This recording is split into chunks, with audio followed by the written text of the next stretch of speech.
Hello everyone, welcome in my YouTube channel Deepti Tutorials.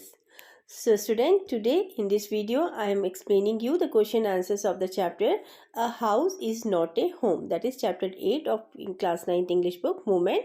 So in this video I will explain you the question answers of this chapter. So before explaining, let's take the quick recap of the chapter कि इसकी story में हमने क्या पढ़ा था. ठीक है, तो एक बार अपन देख लेते हैं, फिर अपन क्वेश्चन आंसर्स में चलते हैं.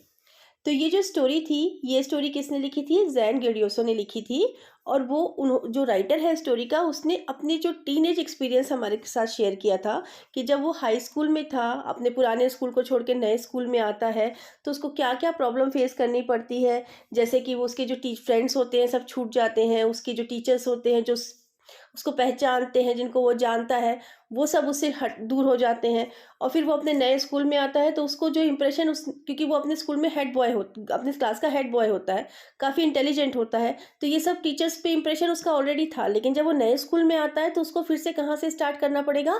ज़ीरो से स्टार्ट करना पड़ेगा, क्योंकि उसको अपने नए फ्रेंड्स बनाने पड़ेंगे, अपने आप को प्रूव करना पड़ेगा ताकि वो टीचर्स के गुड बुक में आ जाए. तो ये प्रॉब्लम से वो झेल ही रहा होता है. उसके साथ क्या प्रॉब्लम आती है अलग से?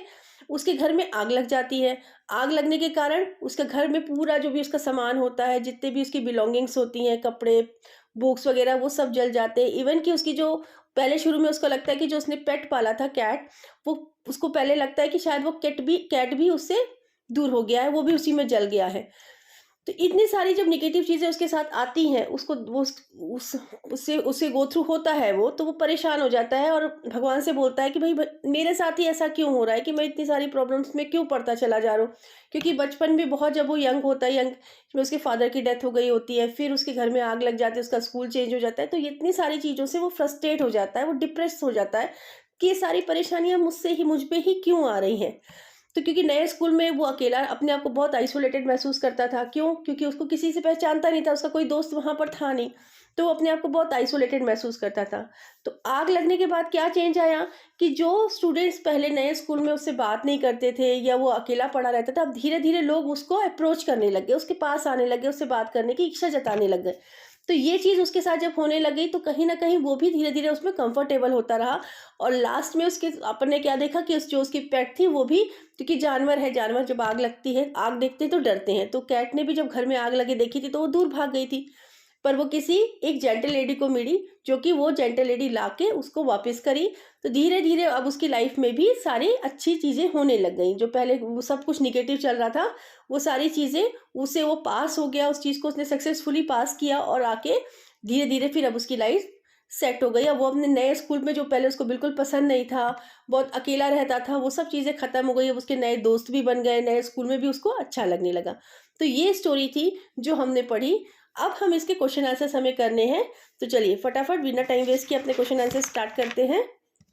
इस चैप्टर का जो फर्स्ट क्वेश्चन है वो ये है कि what does the author notice one Sunday afternoon, what does his mother's reaction, what does she do. ठीक है, this is the question. Firstly I will explain you the question, then I will explain the answer to you.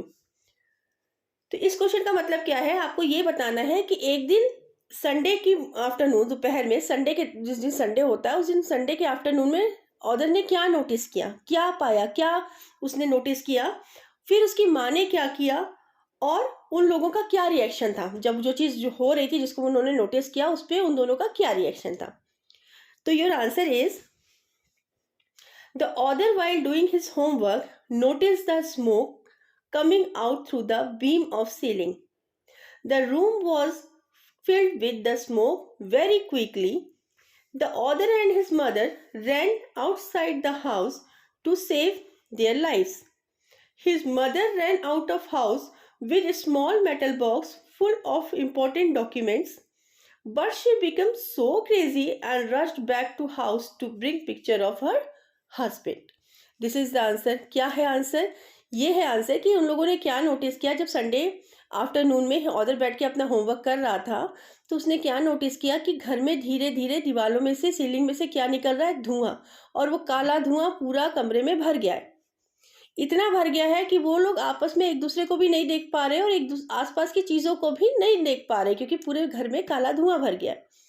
तो वो उन लोगों ने क्या decide किया, भाई घर में धुआं भर रहा है तो ऑब्वियस सी बात है उस घर में तो नहीं रहा जा सकता, उस घर से बाहर आने का ही सोचा। तो ऑदर और उसकी माँ ने क्या सोचा कि हमें फटाफट इस घर से बाहर निकल जाना चाहिए। वो लोग घर से बाहर निकले। तब ऑदर ने क्या नोटिस किया, उसने जाके अपने पहले तो पड़ोसी को, अपने स्टोरी में देखा था ना कि पड़ोसियों को जाके बोला कि फायर डिपार्टमेंट को फ़ोन कर दो। फिर उसने क्या देखा कि उसकी जो माँ है वो जैसे बाहर निकले फिर अंदर भाग गई और क्या लेके आई, एक मेटल बॉक्स लेके आई जिसके अंदर क्या थे, इंपॉर्टेंट डॉक्यूमेंट्स थे। मैंने आपको स्टोरी एक्सप्लेन किया था, तब भी बताया था बेटा कि डॉक्यूमेंट्स ऐसी चीज़ होती है जो बहुत, अगर गड़बड़ हो जाए या खो जाए तो बहुत लंबा प्रोसेस होता है उसको बनाने में, तो इसलिए बहुत इंपॉर्टेंट होते हैं डॉक्यूमेंट्स किसी भी इंसान के लिए। तो वो पहले अपने डॉक्यूमेंट्स लेके आई और फिर जब वो डॉक्यूमेंट्स लेके आई दोबारा बाहर आई तो उसको एकदम से कुछ चीज़ दिमाग में स्ट्राइक किया उसकी माँ के, और फिर वो अंदर भागी। और वो अंदर क्यों भागी थी, क्योंकि उसके जो हस्बैंड थे जिनकी डेथ हो चुकी है उनकी फ़ोटो और उनके कुछ लेटर्स थे, क्योंकि यही चीज़ थी जिससे वो अपने हस्बैंड को याद करती थी या हस्बैंड के बारे में सोचती थी, तो उसको सब चीज़ें ज़रूरी थी। तो वो अपने हस्बैंड की फ़ोटो और लेटर्स को लेने के लिए दोबारा एज़ ए क्रेज़ी, मतलब बिल्कुल पागलों की तरह बिना कोई किसी के डर उसमें नहीं, सीधे भागती हुई अंदर गई। इसने ये भी चिंता नहीं की कि घर के अंदर आग लगी हुई है, वो जल सकती है। इस सब को सब सेकंड रखते हुए उसने जाके पहले वो इम्पोर्टेंट डॉक्यूमेंट्स निकाले अपने घर से और फिर क्या निकाला, अपने जो हस्बैंड की डेथ हो चुकी है उनकी फ़ोटोग्राफ्स और उनके letters. So this is your answer. Second question is, why does the author break down in tears after fire? मतलब कि आपको ये बताना है कि जो ऑदर है वो एकदम से क्यों रोने लगा, एकदम फूट फूट के क्यों रोने लगा। जब आग लगी तो उसके बाद वो एकदम से फूट फूट के क्यों रोने लगा। सो answer is, the other house was completely burned. 5 hours later, when the fire was finally put stopped, he realized that his cat was nowhere. He had to face the loss of old school, house and his cat in such a state he cried and broke down in depression. ठीक है, क्यों रोने लगा कि जब उसका, देखिए सबसे पहली बात तो उसका घर ही जल गया था। अपन घर में रहते हैं, अपनी कितनी सारी यादें जुड़ी रहती हैं घर से, अपनी कितनी सारी इंपॉर्टेंट चीज़ें रहती हैं, तो उसके सामने सबसे पहले कंडीशन क्या थी, उसका घर जल रहा था, उसका सब कुछ खत्म हो गया था, ना उसके कपड़े बचे, ना बुक्स बची, ना कोई सामान बचा, सब कुछ खत्म हो गया था। उसके बाद दूसरा क्या हुआ, उसकी कैट उसको नहीं मिल रही थी जिससे वो इतना फॉन्ड ऑफ था, उससे इतना अटैच था वो कैट से, वो उसको नहीं मिल रही थी। फिर उसको याद आया वो ओल्ड स्कूल वाला, कि वो ओल्ड स्कूल में था तो उसका सब कुछ पूरा सेटअप बहुत अच्छा था, लेकिन अब नए स्कूल में आ गया है तो अब उसको सब कुछ फिर से नया स्टार्ट करना पड़ेगा। तो यही सारी चीज़ें सोच के वो एकदम डिप्रेस हो गया और परेशान हो गया और खूब ज़ोर ज़ोर से रोने लग गया। Now come to the third question of the chapter.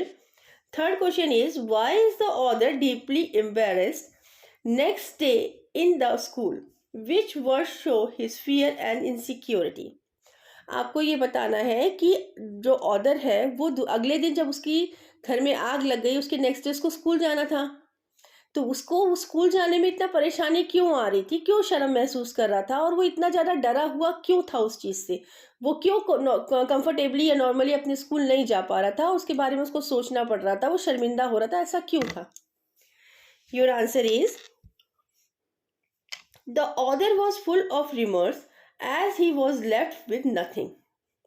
He didn't have proper dress and study material. He had no backpack. He had the feeling of insecurity. All these things appeared strange to him.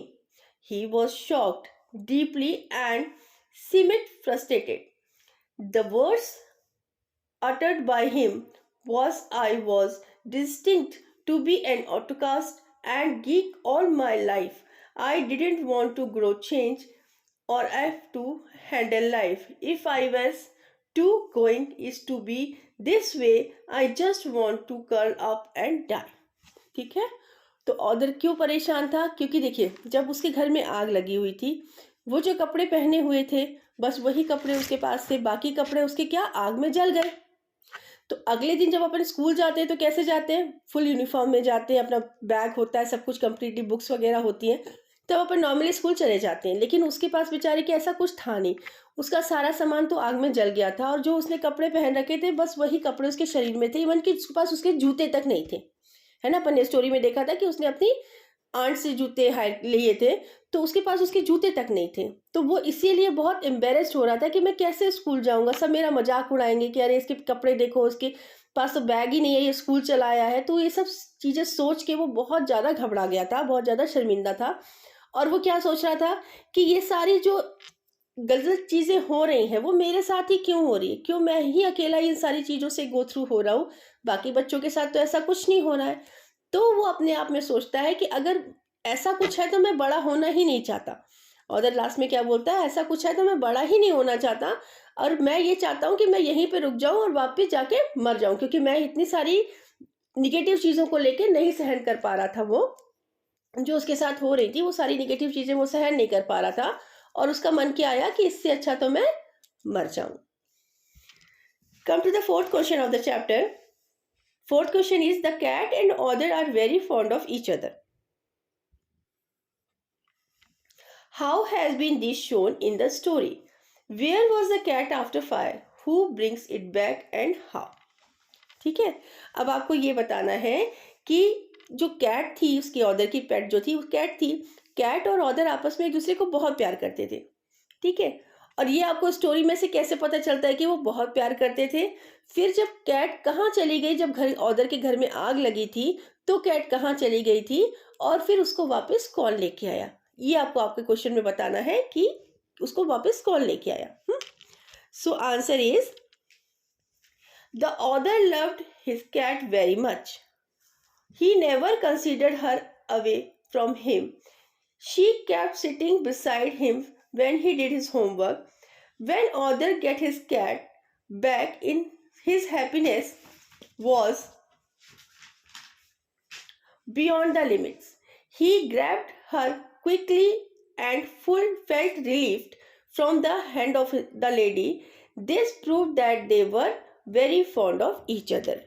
तो ये क्या answer है इसका? इसका answer है कि जो other है और वो कैट है, वो एक दूसरे से बहुत प्यार करते थे। जब भी ऑदर कभी उसको अपने से दूर नहीं रखता था और ना ही वो कैट उससे दूर रहती थी। जब भी वो होमवर्क करता था या कुछ काम करता था, तो कैट उसके अगल बगल ही खेलती रहती थी। जब वो होमवर्क करता था तो उसके नोट से, उसके पेन से कभी उसके ऊपर चढ़ती थी। तो ये सब दिखाता है कि वो लोग एक दूसरे से बहुत ज़्यादा अटैच थे।